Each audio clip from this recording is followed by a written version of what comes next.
बेटी के विवाह गीत है, आप लोग देखिए फुल वॉच करके लास्ट तक ज़रूर देखिएगा और लाइक सब्सक्राइब ज़रूर कीजिएगा, क्योंकि बनाने में बहुत सा मेहनत लगता है। आप लोग सपोर्ट नहीं कीजिएगा तो कैसे आदमी आगे। आप ही लोग रामा सोइया बैठी बेटी कवाना बेटी सुना भाभी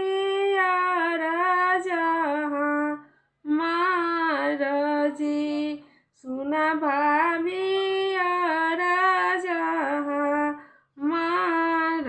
जी अवधान गरिया के दुई रे डगरिया अवधान गरिया के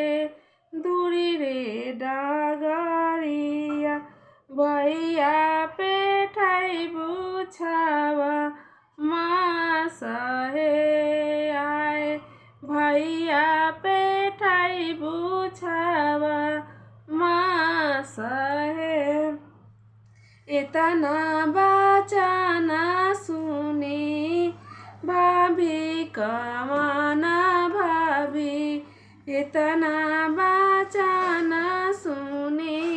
भाभी कमाना भाभी नैना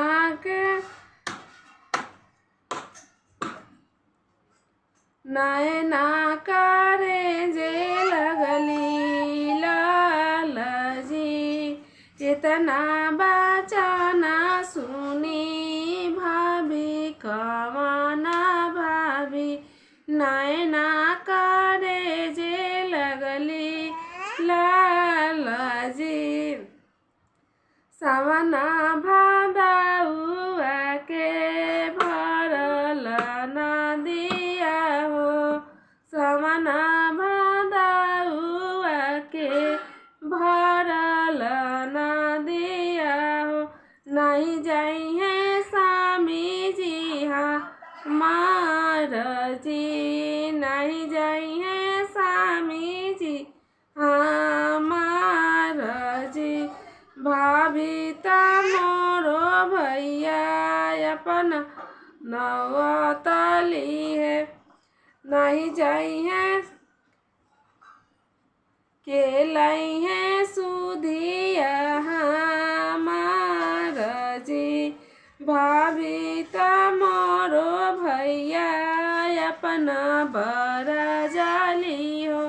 के लाई है सुधिया जी इतना बचाना सुनी माई कवाना माई नौआ जे जाई है बेटी भरिया जे जाई है उहे ले आई है खबर तो हार जी उहे ले आई है खबर तो